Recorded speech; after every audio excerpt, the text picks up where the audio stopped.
Yes, Donald, the world leaders are actually laughing in your face right now. And frankly, because Donald Trump is just focused on enriching Donald Trump at the expense of the United States of America, Donald Trump doesn't really give a crap. Let me bring out the receipts, folks.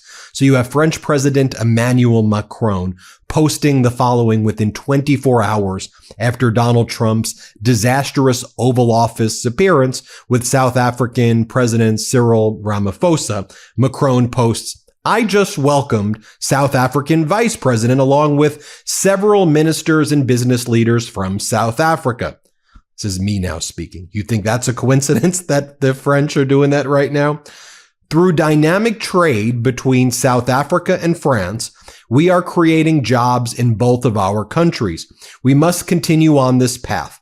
I also reaffirmed France's full support for South Africa as it prepares to host the G20 summit in Johannesburg in November. And now we know that France is trying to project itself to the world as a stabilizing force, that it and the European Union should be doing more deals with Asia and more deals with other countries throughout the world. And as the United States power is diminishing, crashing under Donald Trump, French President Emmanuel Macron sees this as an opportunity. Now, at the same time, French President Emmanuel Macron is posting that, you have China making the following press release and announcement to the United States. Dear United States, please maintain stability in the international financial system. This after Moody's, the credit agency that's been around since 1917, downgraded the United States credit score for the first time since 1917. I mean, this is China also trolling the United States and treating it as like a rogue nation like North Korea. Like, can you chill out a little bit over there, United States?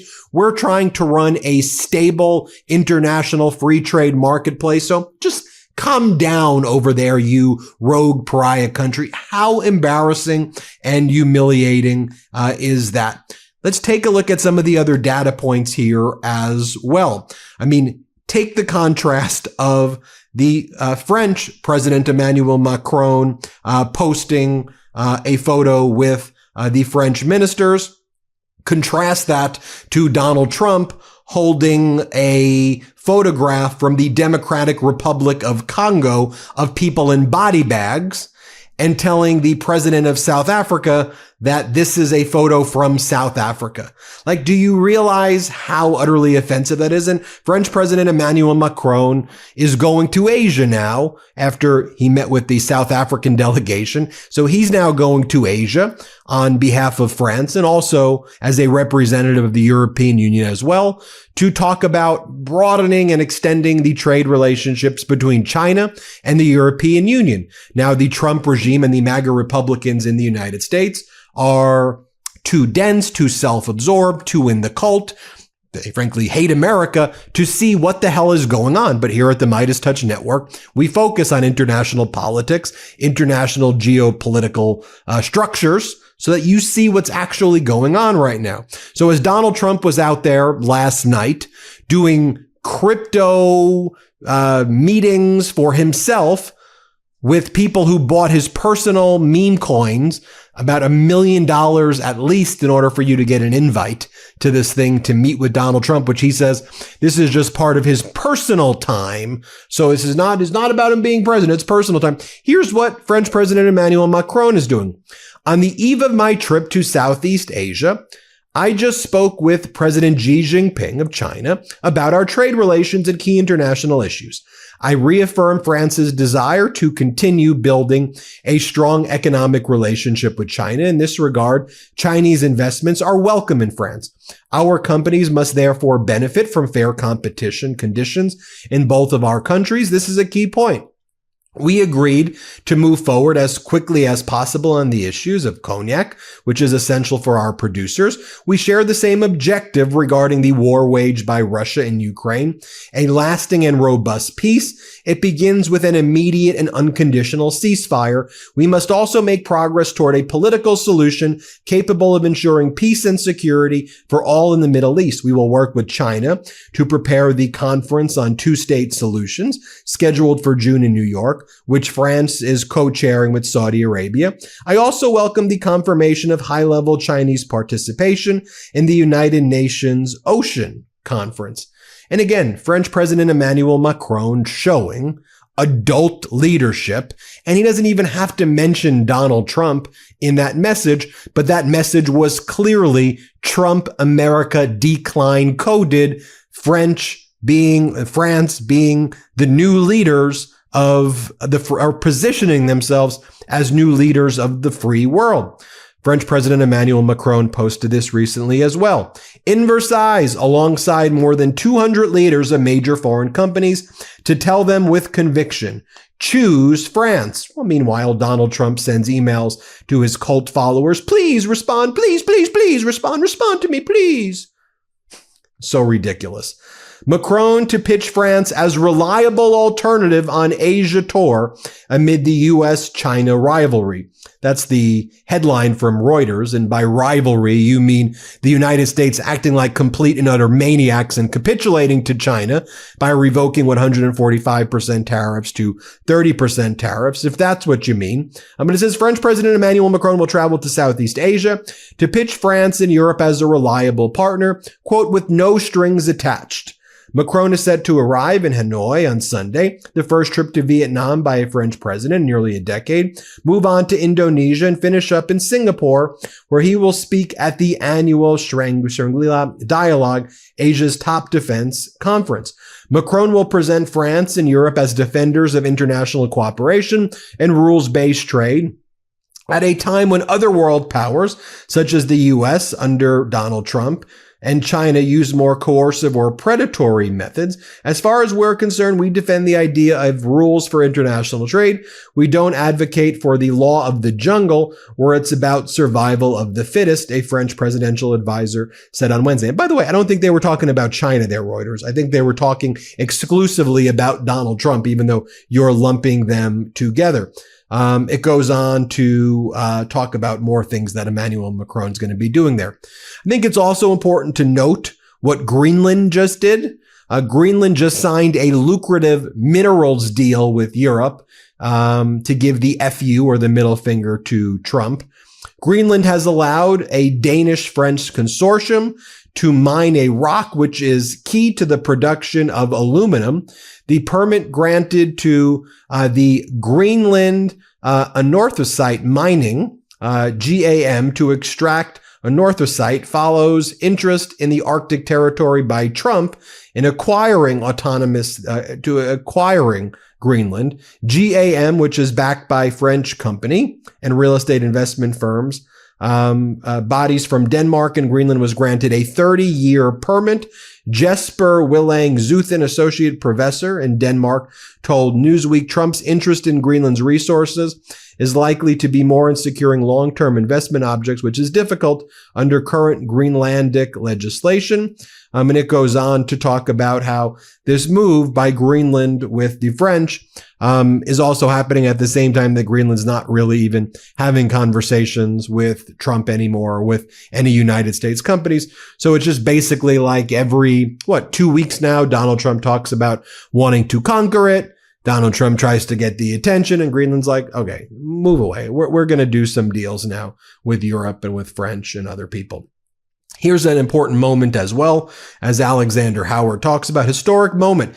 The European Union is supporting Radio Free Europe and Radio Liberty in 2025, while lawsuits seek to force the Trump regime to release the impounded Voice of America funding Congress appropriated to sustain the independent news outlets. So you see right there another example of the European Union stepping up.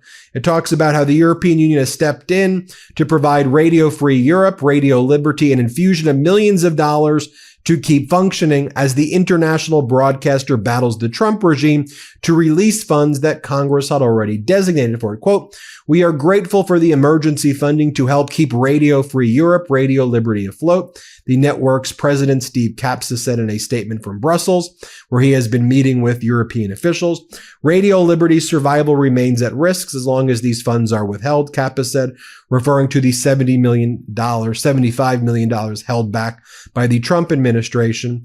It goes on to talk about how Kerry Lake is firing basically everybody there, how the U.S. government withheld monthly payments. And then it talks about how Europe is trying to keep it afloat. Last year, more than 47 million unique users relied on its coverage each week in 23 countries, according to the network, including in Russia, Ukraine, the Baltic states, Hungary, Iran, and other countries in Central Asia and the Caucasus. The Trump regime initially sought to dismantle Radio Free Europe, Radio Liberty, and its sister networks, including Voice of America. Lake said the Trump regime welcomed the EU funding for the network. If Radio Free Europe is important for Europe, they can pay for it. And again, outflanking Kerry Lake right there. Now, at the same time, all of this is going on. Zelensky's making it very clear as well that Putin has zero interest in peace.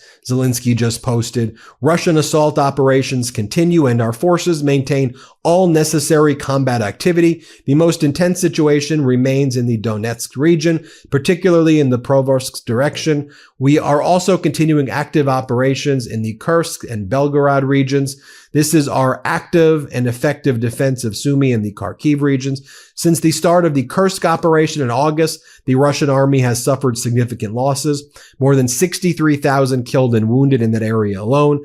Our forces have also managed to substantially replenish exchange fund for Ukraine. The more combat activity is carried out on enemy territory, the more it protects our communities. Unfortunately, the Russians show no signals of a ceasefire and are not yet ready to end the war. Therefore, all our forms of pressure, all our work with partners to put pressure on Russia are absolutely necessary. Pressure convinces. Pressure on the battlefield, pressure on the economy, and that is exactly what sanctions are for. Pressure in politics. Thank you to everyone who supports Ukraine. And again, I think that is impliedly saying to Donald Trump, no thank you. Thank you to people who actually support Ukraine. And Zelensky's having conversations with the United Nations, Secretary General Mark Rutte as well, discussing the current situation, joint next steps, and the necessity of applying pressure on Russia because, Donald Trump's no longer even having these discussions anymore. As I reported earlier, Donald Trump's call with Putin was a surrender by the United States. The Wall Street Journal reports European officials say Trump tells their leader Putin isn't ready to end the war. White House disputes this account, but the White House lies about absolutely everything. Putin did that phone call earlier in the week from an elementary school in Russia, basically intentionally trying to show disrespect to Donald Trump. And then Putin mocked Melania on that phone call, which Donald Trump was too dense or too obsequious to Putin to even understand what Putin was doing when he was mocking Melania. He goes, Melania is really a respected person, Donald. He was mocking Donald. Let me be very clear. But basically, Donald Trump has given up on being involved in further negotiations. And he's basically told Ukraine, it's your problem, deal with Putin. And Donald Trump is too big of a coward to actually impose sanctions on Russia like he promised he was going to do, because Donald Trump is a paper tiger and, in my view, a Putin puppet. So, of course, Donald Trump was never going to actually impose sanctions on Russia. Donald Trump desperately wants to do personal deals with Putin, seems obvious to me. So right now, the European Union is preparing its own response as well.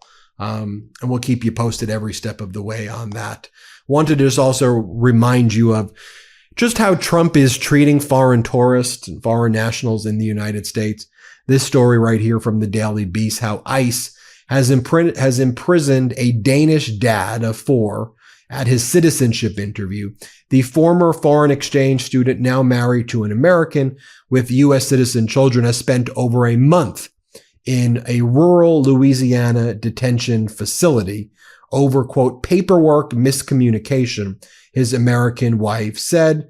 It goes on to talk about how a 32-year-old Danish welder, legally in the country with a 5th child on the way, was detained by ICE during a citizenship appointment. on a citizenship appointment on April 15th because of decade-old paperwork miscommunication, his wife said. Savannah Erickson said they were blindsided when they arrived in Memphis, Tennessee, at what they believed would be a routine interview in the final stage of obtaining his permanent American citizenship, but then he was immediately detained for over a month. And this is why tourism from Europe has declined by over 25% right now, why tourism from Canada has declined by over 50% right now. And I believe you'll see similar numbers like that in Australia and elsewhere. And this as the Trump regime is attacking Harvard and saying that it will treat any foreign students at Harvard essentially like criminals, and that they will immediately lose whatever visa status or legal status they have to study, and they will be deported immediately if they are affiliated with Harvard, because the Trump regime is an authoritarian regime. So give you the full international context.